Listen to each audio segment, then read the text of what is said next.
മരിച്ചുപോയ എന്റെ ഹസ്ബൻഡിന്റെ സ്മെല്ല്, അതായത് വിയർപ്പിന്റെ സ്മെല്ല് നമുക്ക് ക്ലോസ് ആണ്. അപ്പൊ ഒരിക്കലും തിരിച്ചു കിട്ടത്തില്ല. അത് ജീവിതത്തിൽ ഇനി എനിക്കത് തിരിച്ചു കിട്ടത്തില്ല. എന്നെ കുഞ്ഞിനെ പോലെ കണ്ടതാണ് എന്റെ ഭർത്താവ്. അങ്ങനെ നമ്മുടെ കഥാനായിക രേണു സുധി അടുത്ത കഥ ഇറക്കിയിരിക്കുകയാണ് സുഹൃത്തുക്കളെ. ബിഗ് ബോസ് മലയാളം സീസൺ 7 ഇന്നത്തെ ലൈവ് അപ്ഡേറ്റ്സിലേക്ക് ഏവർക്കും അങ്ങോട്ട് സ്വാഗതം. ഞാൻ ആരുടെയൊക്കെയോ പ്രിയങ്കരനായിട്ടുള്ള ഒരു പാവം സൈക്കോ ബോയ്.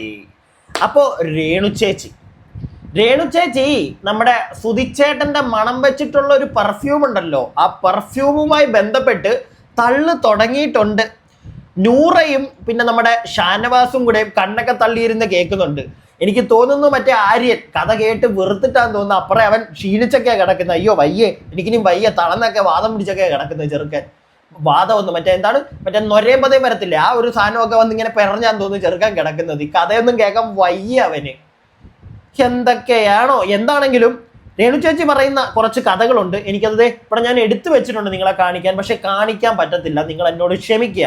പക്ഷെ രേണു പറയുന്നത് ഞാൻ നിങ്ങളെ കേൾപ്പിക്കാം. എങ്ങനെയുണ്ട്? അത് ഓക്കെ അല്ലേ? കാണിക്കാനായിട്ട് റിസ്ക് ആടേ, വയ്യ, ചിലപ്പോൾ പണി കിട്ടും. എൻ്റെ സെക്കൻഡ് ചാനലിനെ പറ്റി ഞാൻ നിങ്ങളോട് പറഞ്ഞിട്ടുണ്ടല്ലോ, വീഡിയോ ക്ലിപ്പ് എടുത്തു വെച്ച് റിയാക്ട് ചെയ്യാന്നാണ് വിചാരിച്ചിരുന്നത്. പക്ഷേ എന്തോ പണി കിട്ടിയിട്ടുണ്ട്. അതുകൊണ്ട് ഇനി എനിക്ക് റിസ്ക് എടുക്കാൻ വയ്യ. സോ നിങ്ങൾക്ക് വേണ്ടി ഞാൻ കേൾപ്പിക്കാം. ഇനി അത് പണിയാവോ എന്നറിയത്തില്ല, എന്തായാലും കേൾപ്പിക്കാം. കാരണം ഇത് കേൾപ്പിച്ചേ പറ്റുള്ളൂ. ഞാനിരുന്ന് പറഞ്ഞിട്ട് കാര്യമില്ല.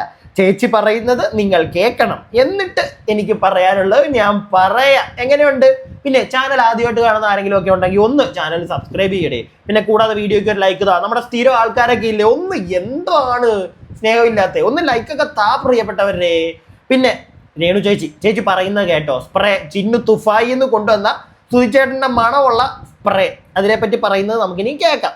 ഇതാ കേട്ടോ. ഏറ്റവും വലിയ ഒരു സംഭവമാണ് മരിച്ചുപോയ എന്റെ ഹസ്ബൻഡിന്റെ സ്മെല്ല്, അതായത് വിയർപ്പിന്റെ സ്മെല്ല് നമുക്ക് ക്ലോസ് ആണ്. അപ്പൊ ഒരിക്കലും തിരിച്ചു കിട്ടത്തില്ല. അത് ജീവിതത്തിൽ ഇനി എനിക്കത് തിരിച്ചു കിട്ടത്തില്ല. എന്നെ കുഞ്ഞിനെ പോലെ കണ്ടതാണ് എന്റെ ഭർത്താവ്. അപ്പം അതെനിക്ക് കൊണ്ടുതന്ന ഒരുപാട് നന്ദിയാണ് ആ കുട്ടിയുടെ അടുത്ത്. എനിക്ക് ചിന്നു കൊണ്ടുവന്ന ഒത്തിരി നന്ദി. ദുബായിൽ പോയി ചിന്നു കൊണ്ടു തന്നു. കുഞ്ഞു കുട്ടിയെ പോലെ സുധിച്ചേട്ടൻ കണ്ടിരുന്നത്. എങ്ങനെ കാണാതിരിക്കും? കുഞ്ഞു കുട്ടികളെ നമ്മൾ എന്തുകൊണ്ടാണ് നമ്മൾ ഒരുപാട് കെയർ ചെയ്യുന്നത്? കാരണം അവർക്ക് അധികം ബുദ്ധിയൊന്നുമില്ല. പിള്ളേരെ നമ്മൾ തലോടി, പിന്നെ ആ ഒരു സ്നേഹം കാണും. അത് ഓഫ് കോഴ്സ് നമുക്ക് കുഞ്ഞു പിള്ളേരോട് സ്നേഹം കാണും. പക്ഷെ അതിനപ്പുറം പിള്ളേർക്ക് അധികം വിവരം ഉണ്ടായിരിക്കത്തില്ല, എന്തെങ്കിലുമൊക്കെ മണ്ടത്തരം കാണിച്ചുകൊണ്ടിരിക്കും, ഇല്ലേ?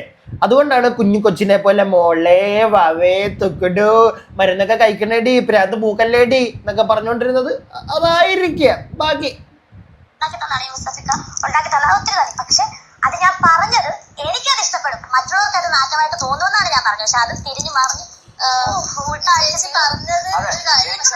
വേറൊരു കാര്യം. നിങ്ങൾക്കത് എനിക്കത് വലിയ കാര്യമാണ്, പക്ഷെ നിങ്ങൾക്കത് നാറ്റായിട്ട് തോന്നും. എനിക്കിഷ്ടമാണ് ചേട്ടനെ. ഞാൻ അതായത് അത് വിയർപ്പാണ് എന്ന് പറഞ്ഞത് ശരിയാണ്. അതായത് എപ്പോഴും ചേട്ടന്റെ ആ ഒരു സ്പ്രേ, മണമുള്ള സ്പ്രേ അടിക്കും എന്നാണല്ലോ ഇപ്പൊ ചേച്ചി പറഞ്ഞത്, അല്ലേ? അങ്ങനെയാണല്ലോ നിങ്ങൾ കേട്ടത്. അല്ലാതെ മണപ്പിക്കും എന്നല്ലല്ലോ ചേച്ചി ഇപ്പൊ പറഞ്ഞത്. അടിക്കും എന്ന് തന്നെയാണ്. ഓർത്ത് വെച്ചോണേ. ബാക്കി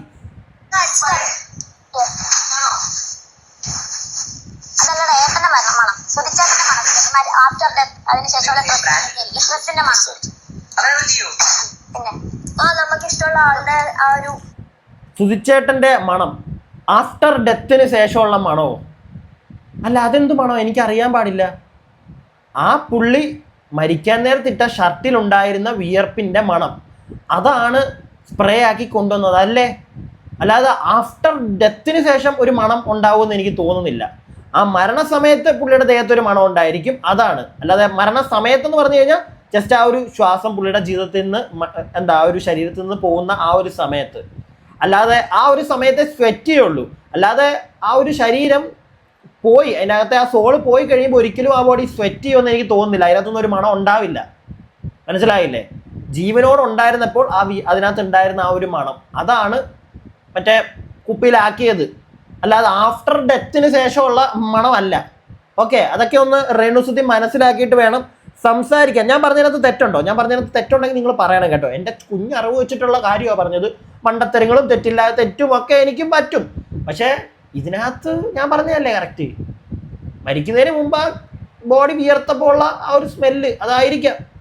ബാക്കി സ്മെല്ല് അതൊക്കെ തരും. അപ്പം ഞാൻ പറഞ്ഞത് ഞാനിപ്പോ അത് അടിച്ചോണ്ട് ഞാൻ അടിക്കുന്നില്ല, അത് അടിക്കാൻ പറ്റത്തില്ല, ഞാൻ അത് തുറന്നിട്ട് കാരണം അടിച്ചാൽ തീർന്നു പോകും. അത് തീർന്നു പോകും. അടിച്ചാൽ തീർന്നു പോവോ? പിന്നെ സ്പ്രേ ഒക്കെ തീരാൻ വേണ്ടിയിട്ടല്ലേ മേടിക്കുന്നത്? അല്ല അതൊക്കെ പോട്ടെ, കുറച്ച് മുമ്പ് പറഞ്ഞത് അത് അടിക്കാറുണ്ടെന്നല്ലേ? അങ്ങനെയല്ലേ നിങ്ങൾ കേട്ടെ? അതാ ഞാൻ അപ്പം നിർത്തിയിട്ടൊന്ന് കേൾപ്പിച്ച ഒന്നുകൂടെ, അല്ലെങ്കിൽ കേൾപ്പിച്ചാന്നല്ല, ആ ഒരു പോയിന്റിനെ നിർത്തിയിട്ട് നിങ്ങളോട് പറഞ്ഞു ഒന്ന് ഓർത്ത് വെച്ചോളാൻ. കുറച്ച് മുമ്പ് പറഞ്ഞു അടിക്കുമെന്ന്, ഇപ്പൊ പറയുന്നു അടിക്കാറില്ല, മണപ്പിക്കാറേ ഉള്ളൂ. മണപ്പിക്കാറാ ചേച്ചി എല്ലാം. വേണ്ട, ഞാൻ കൂടുതലൊന്നും പറയുന്നില്ല, നമുക്ക് ബാക്കി കേൾക്കാം. എനിക്ക് ഒരിക്കലും കിട്ടത്തില്ല എന്റെ ലൈഫിൽ, ഇനി എന്റെ ഒരിക്കലും കിട്ടത്തില്ല സുചേട്ടനാ മണം. ചേച്ചി പറഞ്ഞത് അത് എപ്പോഴെപ്പോഴും അടിക്കാൻ പറ്റുന്ന ഒരു മണമല്ല, അതുകൊണ്ട് അത് നിങ്ങൾക്കൊന്നും ഇഷ്ടപ്പെടൂല, നമുക്ക് ആർക്കും തന്നെ അതിന്റെ സ്മെല്ല് അങ്ങനെ ഇഷ്ടപ്പെടൂല. അത് ആൾക്കാരെ വാങ്ങാൻ പറ്റത്തില്ല. ഏട്ടന്റെ മണമാണ്, ഏട്ടൻ മരിച്ചു കഴിഞ്ഞു. മണം എന്ന് യൂസ് ചെയ്തിരുന്നെങ്കിൽ ഇത്ര പ്രശ്നം വരില്ലായിരുന്നു. നാറ്റം എന്നുള്ളൊരു വീട് വിയർപ്പിന്റെ ആയതുകൊണ്ടാണ് ഞാൻ അവിടെ അത് പറഞ്ഞത്.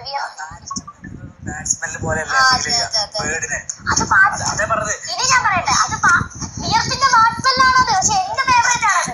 നിങ്ങൾക്കത് ഇഷ്ടപ്പെടില്ല, ഞാൻ എങ്ങനെ പറഞ്ഞത് ഫലിപ്പിക്കാനാണെന്നാണ് എനിക്കറിയാം. ചേച്ചി കൂടുതലൊന്നും പറഞ്ഞ് ഫലിപ്പിക്കണ്ട. ചേച്ചി എന്തു പറഞ്ഞാലും അത് കയ്യിൽ നിന്ന് പോകും. പിന്നെ വിയർപ്പിന്റെ നാറ്റം എന്ന് നമ്മൾ പറയുന്നത് നമുക്ക് ഭയങ്കര ബാഡായിട്ടാണ് ആ സ്മെല്ല്. അതായത് ഇപ്പം എന്നെയൊക്കെ സ്വെറ്റ് ചെയ്ത് കഴിഞ്ഞാൽ ഭയങ്കര നാറ്റം എന്നേ ഞാൻ പറയത്തുള്ളൂ, അല്ലെങ്കിൽ എൻ്റെ കൂടെ ഒരാൾ പറയത്തുള്ളൂ, നിൽക്കുന്ന ഒരാൾ പറയത്തുള്ളൂ, ഭയങ്കര നാറ്റം എന്നേ പറയുള്ളൂ. അത് ഇപ്പം ആരെ സ്വെറ്റ് ചെയ്യുന്നതാണെങ്കിലും നമ്മൾ നാറ്റം എന്നേ പറയുള്ളൂ. പക്ഷേ ആ നാറ്റം ആ വ്യക്തി മരണപ്പെടുന്നു, അയാളുടെ ആ ഡ്രസ്സിലുണ്ടായിരുന്ന ആ ഒരു മണം അതൊരു കുപ്പിയിലാക്കി സൂക്ഷിക്കുമ്പോൾ അതിനെ എവിടെ റെപ്രസെൻ്റ് ചെയ്ത് നമ്മൾ പറഞ്ഞാലും ആ മണം എന്നേ പറയുള്ളൂ, അത് ആരാണെങ്കിലും.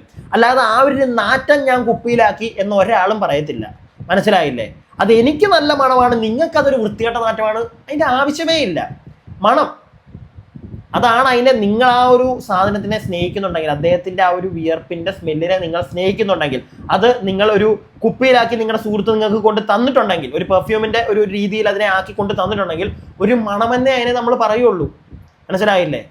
അത് അങ്ങനെ പറയുള്ളൂ. ആ സാധനത്തിനൊരു റെസ്പെക്റ്റ് കൊടുക്കുന്നുണ്ടെങ്കിൽ, പുള്ളിക്കൊരു റെസ്പെക്റ്റ് കൊടുക്കുന്നുണ്ടെങ്കിൽ, പുള്ളിയുടെ ആ ഒരു വിയർപ്പ് മണത്തെ നിങ്ങൾ സ്നേഹിക്കുന്നുണ്ടെങ്കിൽ മണമെന്നേ പറയുള്ളൂ. അത് എങ്ങനെയാണെങ്കിലും ആരോട് പറഞ്ഞാലും ശരി അത് അങ്ങനെ പറയുള്ളൂ. അതൊക്കെ കയ്യിൽ നിന്ന് അങ്ങ് പോയി. ഓൺലൈൻ മീഡിയ കാണുമ്പോൾ അങ്ങ് ഇതാണല്ലോ മൂഡ്, എല്ലാം അങ്ങ് ഛർദ്ദിക്കും. അങ്ങനെ ഛർദ്ദിച്ചപ്പോൾ വായിന്ന് വീണു. പിന്നിനി അത് പറഞ്ഞ് ന്യായീകരിക്കാനൊന്നും നിൽക്കണ്ട. പിന്നെ എന്തിനാണ് അവിടെ കയറി ഈ ബിഗ് ബോസിനകത്ത് എന്നിട്ടും ഈ കഥയൊക്കെ, ഈ ഒരു പോർഷൻ എനിക്ക് കുറച്ച് എക്സ്പ്ലെയിൻ ചെയ്യണമെന്ന് തോന്നി. അതാണ് ഞാൻ പ്രത്യേകമായിട്ട് എടുത്തതിനെ പറയാൻ കാരണം ഇതൊന്നും അവിടെ പറയേണ്ട കാര്യമില്ല, അതിനുള്ളൊരു സമയമൊന്നും ആയിട്ടില്ല. പിന്നെ ആരും കുത്തി പേഴ്സണൽ ലൈഫ് ചോദിക്കത്തോ ഇല്ല. ഇതെന്തിനാണ് ഇതിരുന്നിരുന്നിരുന്നതെന്ന് വീണ്ടും അതിനകത്ത് പോയി വെളുപ്പിക്കാൻ ശ്രമിക്കുന്നതെന്ന് എനിക്ക് അറിയത്തില്ല. എന്തിന്? അതിൻ്റെ ആവശ്യമില്ല. കൂടുതൽ കുഴിയിലോട്ട് പോകത്തേ ഉള്ളൂ രേണു, അല്ലേ? എനിക്കതാണ് ഇതൊക്കെ കാണുമ്പോൾ മനസ്സിലാവുന്നത് കേട്ടോ. ഞാൻ എൻ്റെ അഭിപ്രായമാണ് ഈ പറഞ്ഞത്. വീഡിയോ കാണുന്ന നിങ്ങൾക്ക് നിങ്ങളുടേതായിട്ടുള്ള അഭിപ്രായങ്ങൾ കാണും, താഴെ കമൻറ്റ് ബോക്സിൽ പറയാതെ പോകരുതേ പ്രിയപ്പെട്ടവരെ. എൻ്റെ ഭാഗത്ത് എന്തെങ്കിലുമൊക്കെ തെറ്റുണ്ടെങ്കിൽ എനിക്കത് മനസ്സിലാവുന്നത് നിങ്ങളുടെ കമൻറ്റുകളിലൂടെയാണ്. സോ നിങ്ങൾ നിങ്ങളുടെ അഭിപ്രായങ്ങൾ പറയുക. അടുത്ത വീഡിയോയ്ക്കായി stay tuned and stay viewed. മെയിനായിട്ടൊരു പോയിന്റ് ഞാൻ പറയാൻ വിട്ടുപോയി. അതുകൊണ്ടാണ് വീണ്ടും കുത്തിയിരുന്ന് കുറച്ച് വീഡിയോ ഒക്കെ എടുത്തിട്ട് ഇതിൻ്റെ അവസാനത്തേക്ക് ഞാൻ അങ്ങോട്ട് കുത്തിക്കയറ്റി വിടുന്നത്. പ്രധാനപ്പെട്ട പോയിന്റ് മിക്കപ്പോഴും ഞാൻ ഓർത്തു വെക്കും, മറന്നുപോകും. പക്ഷേ ഈ രേണുസുധിയുടെ കേസിൽ എനിക്കത് പറയണം. അതുകൊണ്ടാണ് ഞാൻ വീണ്ടും നേരത്തെ പറഞ്ഞ കണക്ക് കുത്തിയിരുന്ന് വീഡിയോ ഇങ്ങനെ എടുത്തത്. അതായത് രേണു പറയുന്നത് നിങ്ങൾ കേട്ടല്ലോ, ഇടയ്ക്കിടയ്ക്ക് മറ്റേ മണപ്പിക്കാറുണ്ടെന്ന്, സുധിച്ചേട്ടൻ്റെ മണമുള്ള പെർഫ്യൂം. അപ്പോൾ ഈ ബിഗ് ബോസിലേക്ക് പോയപ്പോൾ രേണുസുധി ആ പെർഫ്യൂം കയ്യിൽ കൊണ്ടുപോയിട്ടുണ്ടോ? അല്ല, എൻ്റെ ഒരു സംശയമാണ്.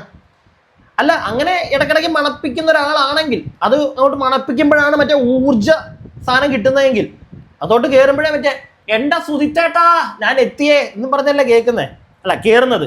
അപ്പം അങ്ങനെ ഒരാൾക്ക് ഇടയ്ക്കിടയ്ക്ക് മണപ്പിക്കണം എന്നൊക്കെ പറയുമ്പോൾ ബിഗ് ബോസിലേക്ക് പോകുമ്പോൾ സ്വാഭാവികമായിട്ട് കൊണ്ടുപോകുമല്ലോ. അങ്ങനെ കൊണ്ടുപോയിട്ടുണ്ടെങ്കിൽ ഈ ബാഗൊക്കെ കംപ്ലീറ്റ് ആയിട്ട് കിട്ടിക്കഴിയുമ്പോൾ മതി ഒന്ന് കാണിക്കാൻ പറ്റുമോ? ജനങ്ങളെ എല്ലാവരെയും, അവിടെ ഉള്ള കണ്ടസ്റ്റൻസിനെയും ജനങ്ങളെ ഒന്ന് കാണിക്കാൻ പറ്റുമോ? ആ ക്യാമറയ്ക്കകത്തൂടെ ഒക്കെ ജനങ്ങളെ കാണിക്കാവോ? അല്ല, അങ്ങനെ കാണിക്കുകയാണെങ്കിൽ നമ്മളെല്ലാവരും വിശ്വസിക്കാം. ഭയങ്കര സ്നേഹമാണ് സുധിച്ചേട്ടനോട്, ഇടയ്ക്കിടയ്ക്ക് മണപ്പിച്ചില്ലെങ്കിൽ പ്രശ്നമാണ്, അതൊക്കെ നമ്മൾ വിശ്വസിക്കാം. നിങ്ങളുടെ ഒരു കോൺഫിഡൻസ് മൊത്തം അതിലാണെന്നും നമ്മൾ വിശ്വസിക്കാം. നിങ്ങൾ ആ വ്യക്തിക്ക് വേണ്ടി മാത്രം ജീവിതം തുനിഞ്ഞു വെച്ചിരിക്കുകയാണെന്നും ഞങ്ങൾ വിശ്വസിക്കാം. അതല്ലാതെ ഈ ഇരുന്ന് കഥ പറഞ്ഞു കഴിഞ്ഞാൽ എല്ലാവരും ഒന്നും കൊണ്ട് വിശ്വസിക്കത്തില്ല കേട്ടോ. ഇതും കൂടെ എനിക്കൊന്ന് പറയണമെന്ന് തോന്നി.